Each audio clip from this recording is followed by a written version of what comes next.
काहेला देन लात पर चकावे खातिर का है? अरे भैया तारा पता नहीं है कहा कि आर्मी के दौड़ में जाए के बा हमारा। सपना अपना निखो न देखत काहे सपना देखो? हम तो सुनने बनी के आदमी सुतला में सपना देखल, तू तो जगले में सपना देखत अड़ का अरे जन्म तो छोड़ ना, तू 7 जन्म में नौकरी लागी। भैया ये तारा भूल बा। संघर्ष से चीज है ना कि कइला पे हर चीज नामुमकिन के काम मुमकिन हो जाला। ठीक बा बाबू, संघर्ष तो ना होला, जगह किस्मत में जे रही न करे के नौकरी मिली। अब गदहा के कह दे तू मेहनत करो तो मेहनत कम करेला। घर तो एगो गदहा करेला, देखो नहीं हमारी ईटा लाद दिया लगा देही पर लेके जाला, तू का फौज में चल जाई, तू वही में गदहा तू हव।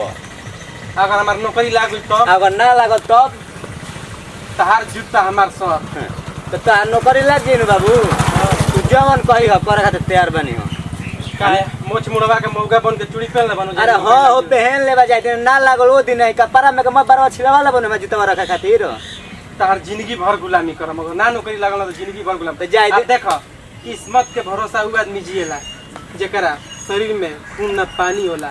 हमनी के मेहनत कइला जा, अब मेहनत जितना कइला जा न भगवानों के कपार दुखा जाई कि लइका मेहनत कइले बा, एकरा के परिणाम मिले के चाहिए। देखिए तो बात ठीक कल है भाई, मेहनत तो करते रहे बचपन से लेके जवानी तक लमटेन के सहारा।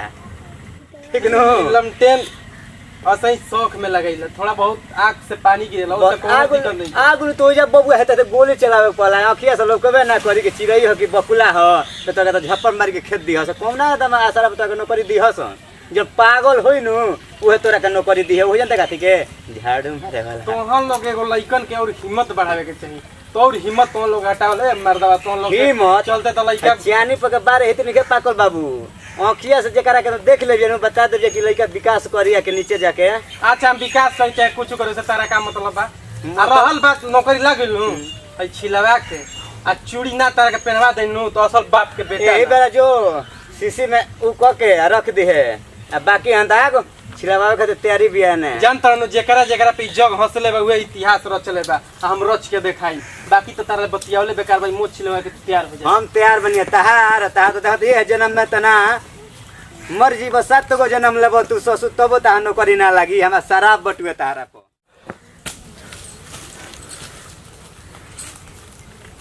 मैं कहाँ बोल बबुआ? कुछ ना मैं दौड़ के आता इतने हाथी पड़ा जा जो भैंस के थाने लगेले दूध पियावा और जो बाबूजी भैंस धोत हमें। अरे मैं हम दूध पी लेम बाकी हमरा टेंशन हो गइल बा। का हो गइल बबुआ? मैं देख ना जब जब दौड़े जाते न हां जब जब हिम्मत बनैले रहते न हम धनजीवा बा ना हमार हिम्मत तोड़ देता। मैं कहता कि तोर को नौकरी लगबे ना करी, काहे ना लागी मैं नौकरी? लागी बबुआ नौकरी लागी। हे दुर्गा माई हमरा बेटा के नौकरी लाग जाई। ए मैं हम हाथ ना मेहनत करते त मैं नौकरी ना लगी काहे ना लगी? भगवान जी लगा दी हन, दुर्गा माई नौकरी लगा दी है। मैं रास्ता में आवत रही तो दुर्गा माई के मंदिर भेटाइल हां ओइ जे जाके एगो भखौटी भखले बानी कि हमार नौकरी लाग जाइनु तो पहले नंबर तो धनजीवा के मुंह करिया करब, ओकर मोछ छिलवा के चूड़ी पहना के ना करे के घुमोइनी गांव में तो फिर से बात का। अच्छा तो हम दुर्गा माई के भखौटी कइले बानी कि हमार नौकरी लाग जाइनु तो हम दुर्गा माई के अपन बलि दे देब। ना ना बलि नहीं के देवे के, बलि काहे के देवे के बाद दुर्गा माई नौकरी लगा दी है। नौकरी लागी तो ओकरा मुंह करिया करब मैं।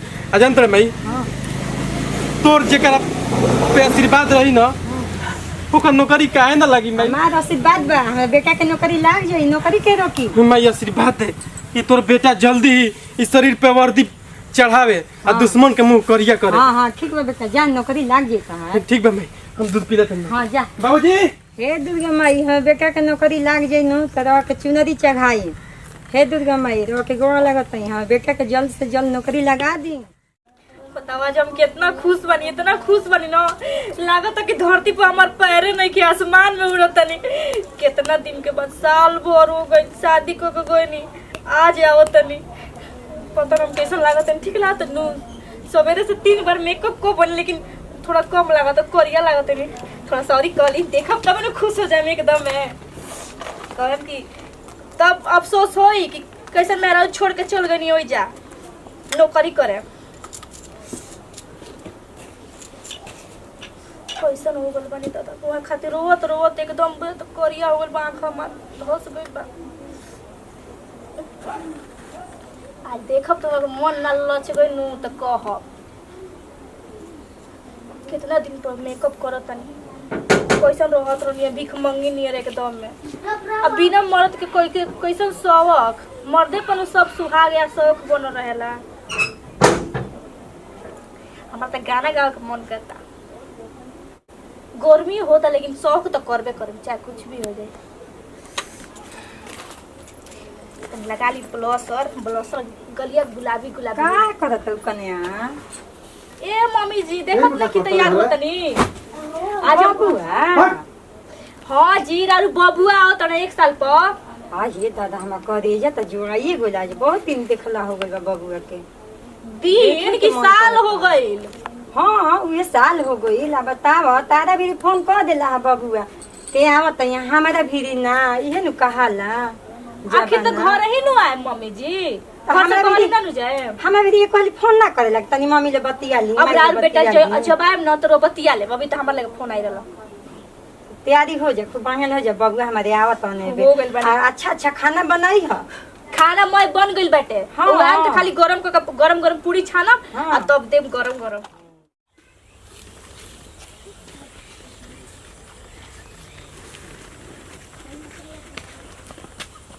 अरे निशा तू कैसन भड़ पगली?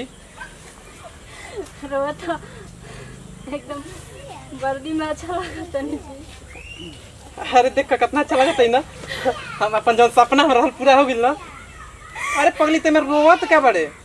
लेकिन रोवा तो हमरा के छोड़ के चल गई। शायद हमनी के किस्मत में हमनी के प्यार ना रहल।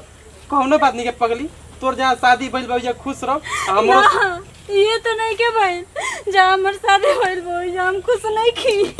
अरे तब का हो सकता हमरो तो शादी बियाह हो गइल बा। तू ही न कले रहू कि तार वर्दी प्यारा बा तू आर्मी लवर बना हमार लवर मत बना। अरे वो तो आर्मी लवर बन के चली है नहीं लेकिन हमारी जिंदगी तो बर्बाद हो गई शादी होके।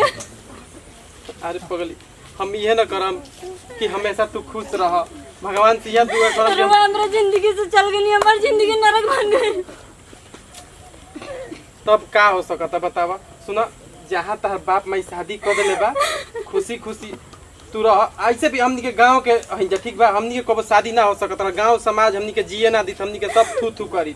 यही के चलते पगली तू अपन खुश रह हमेशा ठीक बा। अपन खैर हम जात नहीं अपने घरे हमारे भाई बहुत खुश होई हमरा के देख के वर्दी में है ना। ठीक बा जात नहीं।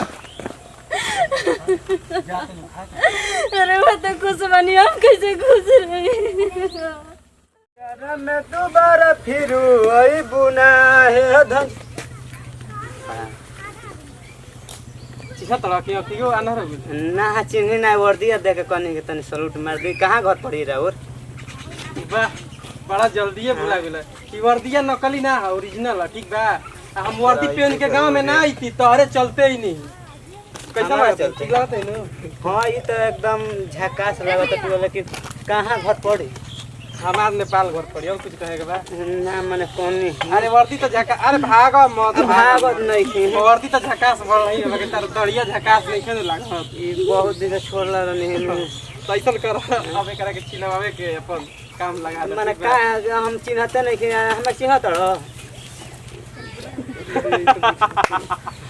आर्मी के मजाक उड़ावे वाला ना मारे हम बहुत आर्मी वाला तो हम दिल से सलूट करी ना महाराज। जब आर्मी में कोई ना रहेला तो ओकर कितना बेइज्जती उड़ावे ना ओका हम काहे हमरो गांव के लइका कोई को दो तला सकुल बहुत मेहनत करला सब भगवान को सोनियो को नौकरी लागे दिन रात चौगुना ओकरे अरे करी। पापी नीच सोहनिया नियन आदमी तो लइकन के हिम्मत और हौसला खत्म कर देला। यही ना हंसे वाला रही थे कि मन नौकरी ना लगी। अब देख आज वर्दी चढ़ा के दिखा देनी अपना शरीर पे। बोल तोरा साथ का कइल जाओ। हां जाए दे सर। हां गलती हो गई। मार दिया जाए कि ना छोड़ देखिए, दिया ओ, जाए अच्छा। बोल तेरे साथ अच्छा, क्या अच्छा, सलूक किया अच्छा जाए। अच्छा भाई को बात कोई अच्छा मान लो हमारे पूरा भारत कहला से तानो नौकरी लागू तो बताओ तार के भगवान बने कि ना बने भगवान हमरे कहा से के बा छिलवावे कोई ईमानदारी हुई तो छिलवा लियो आ ना हुई तो मत छिलवा कने क्रिया खनिया केतने का कोनी कुछ कहबे ना करता रखा कहत ना माने कोन नहीं। अगर ना छिलवाई बनू तो तू अपना बात को अटल नहीं का। देखो हम जोन बात कही ना तो कह के देखाइला। हमू छिरावा ले थाली हई हई छोड़ दे ना हयो छिलवा लियो ठीक बा। तो मान छिलवा लिए काल ठीक है भाई। हां देख फौजी इतना कमीना भी ना हो खेलन ठीक बा ना।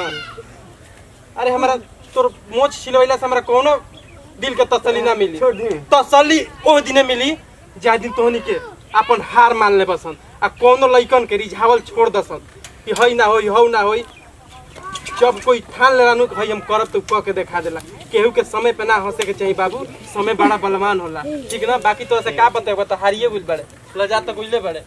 इस साला चमत्कार कैसे हो गेले को हो गेल नु अब ना कर मेकअप इतना ठीक लागत नहीं। अब रख दे तनी आवते हो खब ये मम्मी जी। अरे सब कोई यही जा बा मुझे अपने तनी माई गोला तनी हां बाबू आई मसी कहां बहुत तरह के देख के हमारा आत्मा जुड़ा गले बबुआ ठीक से आ गुला हवन माई कोनो दिक्कत ना भइला। अजय रुक माई ते काहे दुघरा कुछ बड़े रे पहले से। आइए बबुआ तारा चिंता में हमारा खाना पानी इसको ना निक लागत है, कभी फोनो ना अरे कोई जी बैग उतार हमारी ये सपना रह के हमारा शरीर पे वर्दी चढ़ जाओ।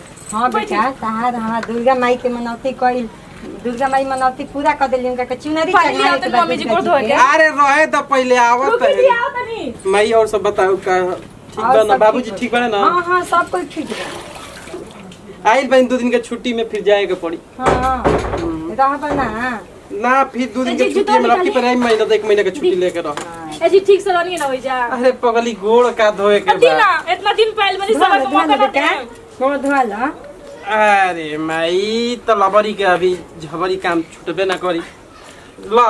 मतलब ये तो समझ नहीं का ये उतना हक नहीं है ना काहे देखे हाँ ई काहे सब घरा में हमरा दुगोर पत्थर लोगत रे में। हाँ लौकी का है ना रुपया तो रोज रोज रहे नहीं वैसे साल भर पर 2 साल पे आओ तो का बुझब घर के मरम। अरे जानते बारू फौज के नौकरी कुछ ऐसने होला काहे के अब फौज देखी अब एक बार नूर 2 साल पे जाबे जैसे हम कह दिल बानी अब मत जा। कई दिन नौकरिए छोड़ के तारा भी रही एगो तो कैसे कैसे वर्दी चढ़ैले बनी कितना मन्नत माई भकौती कइले बिए कारे में। सब का दुर्गा जी के चुनरी इतना चढ़ाए मतलब के जिंदगी में कहले हम तो बनी। दूर रह कब हमारे साथ ना ना ना रह। बबुआ यही है जई है काहे ताह के छोटे अरे ना अब की रही। पारे आइम ते 1 महीना के छुट्टी में अब 2 दिन में फिर जाए का खिसियाइल बारू। किसी आई ना ओई बने सूट के कितना मेकअप कइले बानी एक बार देखनी है एक नजर से। अरे ठीक बारू हां ठीक बानी इतना मेहनत करके कइले के बाद ठीक बाड़ू बस इतने समझा। कहत नहीं थी बबुआ लियावले जा वीडियो कॉल कर के इनकरा के नो हम 4 हाथ लिया के चल जी मैं लिया जी तो तोर सेवा के करी रे देख ले लबरी के एगो धोवाला से एगो बाकी बा खालसा मेकअप पे रहे द अब हम तरह धोइबे ना अपना मुंह पोछ ले। बबुआ मुझे पता जी को साल के धोले बानी। अब का करिए भैया थोड़े ना कोई धोए वाला अच्छा जल्दी से कपड़ा खोली आ खा पी के आराम मत करी चली हमरा के मार्केट में लेके तो। बाप रे बाप खाना वाना के ना पूछली हमारे बेटा के मार्केट के जल्दी लिया चला घूमे इतना साल भर से तो घूमते रह बानी अब कितना घूमब हमार मन ना हम ना घूमी बबुआ मैं खइहन ना खियले के बातें कहतनी चली ना यारे के घुमा कर तो तोरा घूमे के चाहबे न करी। ओइ से कि जे कब देखौ के ना मिलल घर से घर में रह कहते घर में का बाटे खाली खपड़ा के माटी का घर बाटे ना में कुछ रहे लायक बनते ना मरल एही मटिया में रह के हमर माई पोस पाल के लायक बनैले बिया ठीक बा। हम नहीं की चाहत कि माटी के घर अपन पूर्वज के निशानी हम खत्म करी। फ्रिज तब का कूलर तो लगवा दिए मैं हम का देख के रही मैं मटिया के देवलिया धके इति करी का आई कूलर ले कम बा का मटिया में समझा कितना ठंडा है एसी के खाना पेड़। देबेला आ यही घर में बबुन के हम पोसा नहीं हम ना काम करब हमारा ला कूलर लगवाई देता हो ना ये कूलर बा ठीक बा। एही में- लागत है सपना में सब माटी इति भस गइल बाटे कितना सोच के कि शादी होते एगो फौजी से पहले के बाद सब चीज का रोने बाटे अब इनो चटनिया भात खाए के मिली। अरे मैं ये कर रास्ता हम तंग है कुछ बनी ए बबुआ अब तू ही समझावा हम बड़ का घर के न बेटी है यही से न ओकर मन बिगड़ल बा। उ तो पसंद रो पड़ दिन तो बियाह क के चली ना तो हम ना ही रहती है घर में। तार बाबू है वर्दिया देख के बियाह कइले रहन ठीक न फौजी ले कइले बरन यही के चलते कि भगबू नहीं घरवा बन जी बहुत जल्दी ठीक न। अब देखिए अभी वो सब कुछ नहीं अभी चली खाई पिया गौनी लेके शाम के चली ना तो हम नैहर लेके छोड़ दी 1 महीना वही जे रह। अच्छा हां फुला रही चौथा लेखा हम बोलबे ना करे बाप से बहुत यही ना और मम्मी नीमन बाड़ी हम खराब बन तो खराब ठीक बानी हम। बबुआ तू ही अब इनके समझाओ बतिया लोग हम जले जात नहीं। अरे भगत बोलिए ना पगली पगली ये सब कुछ तोरे खातिर न करते हैं फिर का है तनी मनी का कोची कइले बनी हमरा कति बताई तो अब न कर मोबाइल बनी न अब अगला महीना में छुट्टी में तारा के गोवा ले चलम घुमावे के ठीक बा ना। हाँ। तू आ मम्मी या सब कुछ चल जी मम्मी पापा सब कुछ चली ठीक बा ना। हम मम्मी पापा मोए गांव के लोग लेके चलो हनीमून मनावे होई जा। अरे दादा कितना शौक रहे हमारे घूमे फिरे के मैं नाश को तो नहीं देनी इतना सपना हमर सोचल रहनी सब टूट गई। चल जैसा कहबो वैसे ही करब। चल तेरा घुमाइए मार्केट। चलो ठीक बा। खुश? सही के ना? हाँ खुश जितने की नहीं बोला एकदम रियली। चलो अब खुश।